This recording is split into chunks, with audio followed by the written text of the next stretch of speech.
ఆవశ్యకత ఉంటుందని నేను భావిస్తున్నాను. Thank you very much Sudhakar Sharma గారు. ప్రస్తుతం మన సోదరి రజనీ గారు లైన్లో ఉన్నారు. ఫస్ట్ ఆఫ్ ఆల్ మనం ఒక విషయం, మనం రజనీ గారిని ఒకసారి మనం క్షమాపణ కోరుతున్నాం. ఎందుకంటే ఆడబిడ్డలకు సంబంధించిన ప్రత్యేకంగా మనం మన ఆడబిడ్డలను ఎంతో గౌరవంగా చూసుకుంటున్నాం. ఈరోజు ఫోర్స్ ఐస్ టీవీ నిర్వహిస్తున్న ఈ కార్యక్రమంలో రజనీ గారు మీరు ధైర్యంగా ముందుకొచ్చి ఈ సమస్యల పట్ల మాట్లాడడానికి ప్రయత్నం చేస్తున్నారు.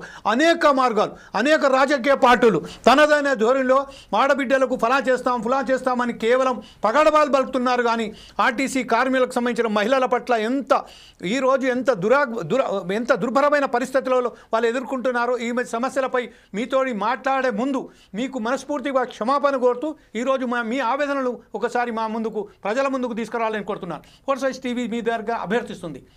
రజనీ గారు. Thank you sir. Thank you. నన్ను మీరు ఆహ్వానించినందుకు ప్రత్యేకమైన ధన్యవాదాలు సార్. మేము మా ఆర్టీసీ కార్మికుల తరఫున మేము ప్రత్యేకమైన అభినందనలు, నమస్సుమాంజలు తెలుపుతున్నాను sir. Thank you sir. Ma'am, ఇప్పుడు మీరు ఏ పరిస్థితులలో ఉన్నారు, ఎలా వర్క్ చేస్తున్నారు, మీ వర్క్ పీరియడ్స్ ఎంత ఉన్నాయి, అసలు మీ విషయంలో మీకున్న ఏదైతే అన్యాయం జరుగుతుందో దాని మీద విశ్లేషించండి మ్యామ్. నేను ఎగ్జాక్ట్ 2006లో నేను కాంట్రాక్ట్ బేసిస్లో జాయిన్ అయినాను సార్. తర్వాత 2010 రెగ్యులర్ పీరియడ్ నాది. అప్పటి నుండి మాకు తెలంగాణ ఫామ్ అయ్యేంత వరకు ఎలాంటి వెరిఫికేషన్ వచ్చేంత వరకు ఎలాంటి సమస్యలు లేవు. సాఫీగా మేము చేసుకుంటూ వెళ్ళాము. కొంచెం సంతోషకరమైన వాతావరణంలోనే ఉన్నాము. బట్ ఇప్పుడు ఎప్పుడైతే వెరిఫికేషన్ అయిందో 2014 నుంచి నాకు ఫస్ట్ మహిళగా నాకే అటాక్ అయింది సార్. 8వ డిపో, నేను ఇప్పుడు ప్రజెంట్ 8వ డిపోలో కూడా డిపో స్పేర్లో ఉన్నాను, ఉప్పల్ డిపోలో ప్రస్తుతం.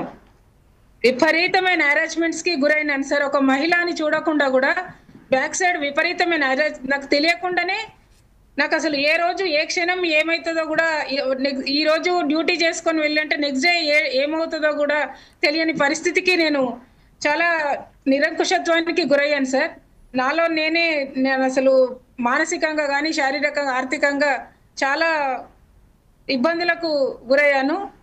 తర్వాత నేను మన ప్రజాభవన్కి అంతకుముందు కూడా ఆ గవర్నమెంట్లో ఉన్నప్పుడు కూడా నేను ట్విట్టర్లో కానీ ఎండి గారికి కానీ ట్విట్టర్లో మళ్ళీ పువ్వాడ అజయ్ కుమార్ గారికి కానీ నేను ట్విట్టర్లో వ్యక్తం చేశాను. అయినా కూడా ఏ రోజు కూడా స్పందించలేదు.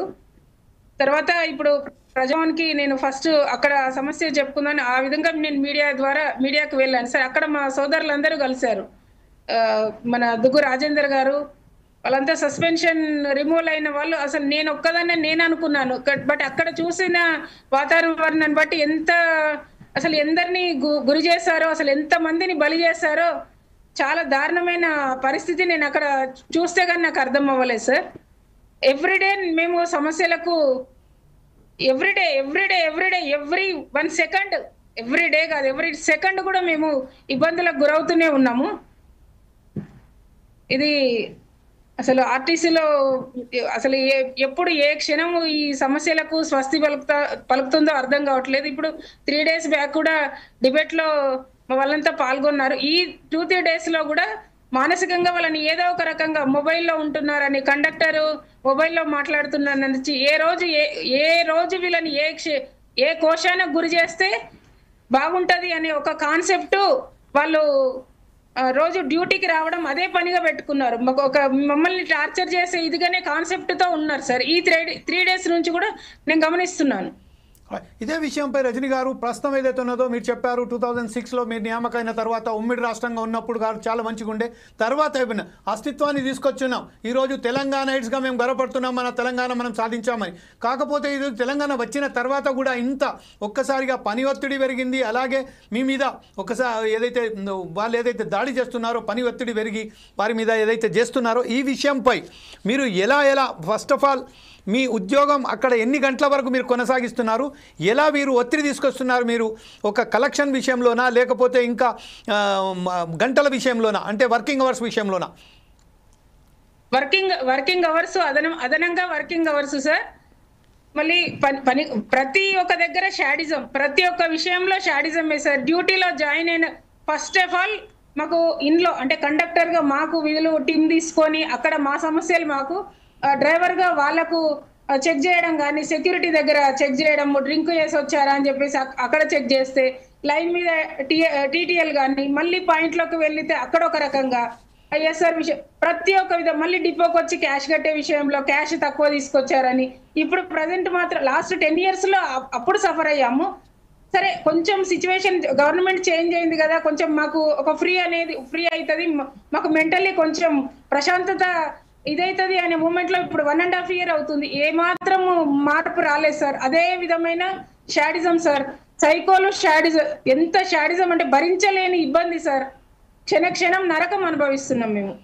రజనీ గారు, సోదరి గారు, చాలా ఒక విషయం ఏంటంటే తెలంగాణ సాధించిన తర్వాత కూడా మన తెలంగాణ ఆడబిడ్డలు ఇలాంటి పరిస్థితుల్లో వర్క్ చేసే వాళ్ళందరికీ మేము క్షమాపణ కోరుతున్నాం. అలాగే ప్రభుత్వాలను కోరేది ఏంటంటే కనీసం మహిళలను కూడా గౌరవపరిచే విధంగా వారు ఇప్పటికే మనం ఎలాంటి పరిస్థితుల్లో మనం ఉంటున్నామో చూసిన తర్వాత కూడా మహిళలు ఈరోజు కండక్టర్ విధులలో పనిచేయడానికి వస్తున్నారు కాబట్టి వారిని గౌరవప్రదంగా ఉంచి చూడాలని మనం భావిస్తున్నాం. ఇదే నేపథ్యంలో మనం